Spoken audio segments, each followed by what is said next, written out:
পাপড়ি চাটের দোকানের পাশ দিয়ে পেরিয়ে যেতে আমরা দেখতে পেলাম কলকাতা ফেমাস পানের দোকান। চীনামাটি দিয়ে বানানো ঠাকুরের মূর্তিগুলো সুন্দর দেখতে লাগছিল। তারপর আমরা ভেলপুরি স্টল, ফালুদা আর হট মোমোর দোকান পেরিয়ে পরবর্তী মাঠের দিকে গিয়েছিলাম দেখার জন্য। হ্যালো বন্ধুরা, ওয়েলকাম টু মাই চ্যানেল। তো আজকের ভিডিওতে আমি তোমাদেরকে দেখাবো বিষ্ণুপুর মেলার কিছু ক্লিপস। তো প্রত্যেক বছর 23শে ডিসেম্বর এই মেলা অনুষ্ঠিত হয়, আর বাঁকুড়া ডিস্ট্রিক্টের সবথেকে বড় মেলার মধ্যে এই মেলাটি অন্যতম মেলা।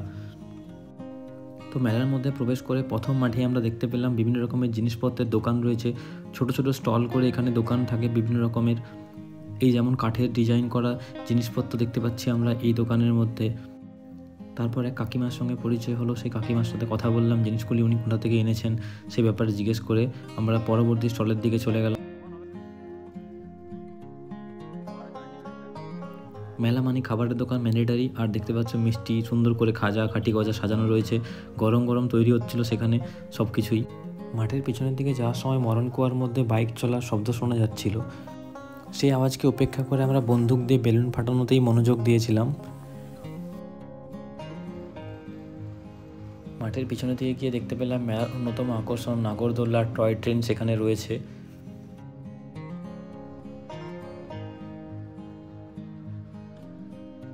তারপর বিভিন্ন রকমের দোকান দেখতে দেখতে আমরা যাচ্ছিলাম।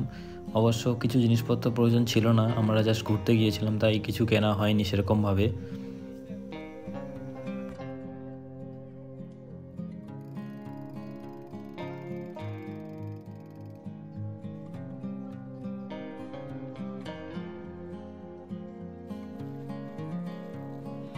বাচ্চাদের খেলনার একটা দোকান আমাদের নজর কাড়লো, সেখানে বিভিন্ন রকমের খেলনা রয়েছে, ছোট বড় সব রকম পুতুল রয়েছে, সেগুলো দেখছিলাম আমরা।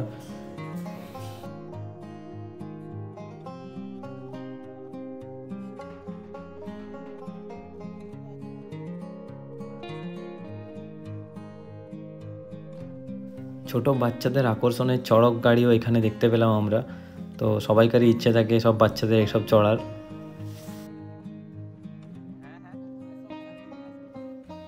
পুজোয় ব্যবহৃত ছোট বড় পাথরের গ্লাস, শিবলিঙ্গ, মূর্তি সবই তোমরা এখানে পেয়ে যাবে।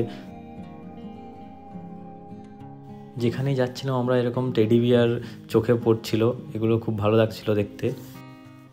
পাপড়ি চাটের দোকানের পাশ দিয়ে পেরিয়ে যেতে আমরা দেখতে পেলাম কলকাতা ফেমাস পানের দোকান। সেখানে বিভিন্ন রকমের পানের আইটেম ছিল। চীনামাটি দিয়ে বানানো ঠাকুরের মূর্তিগুলো সুন্দর দেখতে লাগছিল। বিভিন্ন ধরনের প্রাণী পাখিরও মূর্তিও এখানে ছিল ঠাকুরের সঙ্গে সঙ্গে।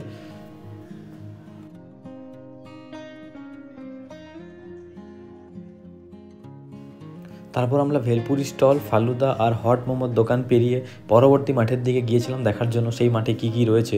আসলে এই এত বড় মেলার মধ্যে 3-4টে মাঠ নিয়ে হয়, তো প্রত্যেকটা মাঠে ডিফারেন্ট দোকান থাকে, খাবারের দোকান। যেমন এই মাঠে এসে আমরা প্রথমে দেখতে পেয়েছিলাম এভাবে ছোটো ছোটো পুতুল বিক্রি হচ্ছে, বিভিন্ন রকমের ছোটো ছোটো সবজি, এগুলো সব কি মাটি দিয়ে বানানো, খুব সুন্দর করে কালার করে বানানো হয়েছে। ছোটো ছোটো ডিজাইনের ফুলের গাছ, এগুলো অবশ্যই প্লাস্টিকের গাছ, অরিজিনাল গাছ নয়, মূর্তি বিভিন্ন রকমের। তো এগুলো দেখতে খুবই সুন্দর লাগছিল, আর সবাইকারই দৃষ্টি আকর্ষণ করবে এই ছোটো ছোটো গাছগুলো, মূর্তিগুলো। তারপর পাশেই প্লাস্টিকের বিভিন্ন রকমের ফুলের দোকান দেখতে পেয়েছিলাম। সেখানে বাড়ি সাজানোর জন্য বিভিন্ন রকম ডেকোরেশনের ফুল, সানফ্লাওয়ার, লথ টাইপের ফুল সব রকমই অ্যাভেলেবেল ছিল।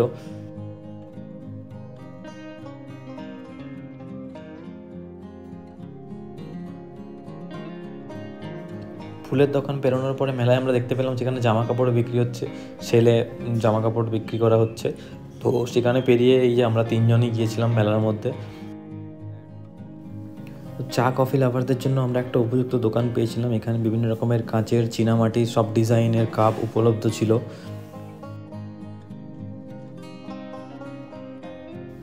এই দোকানের বিশেষত্ব ছিল এখানে 10 টাকার বিনিময়ে তুমি যে কোনো জিনিস কিনতে পারো, বেসিক্যালি ফিক্সড রেট 10 টাকা।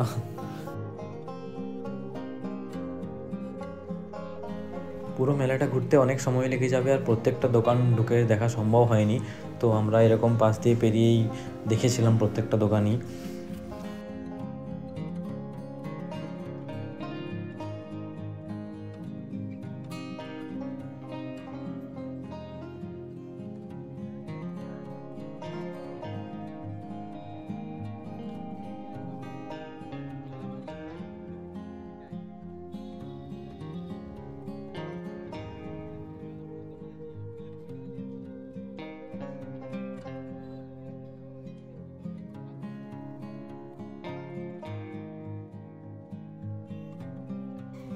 এই যে মঞ্চটা তোমরা দেখতে পাচ্ছ, এটার নাম যদুবট্টা মঞ্চ।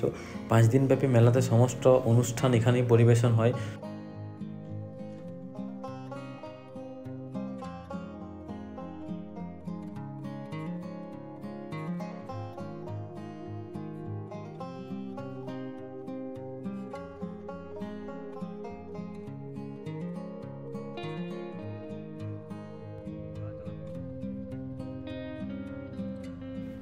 তো অনেকক্ষণ কাটানোর পরে আমরা এবারে যাচ্ছি বাড়ির দিকে।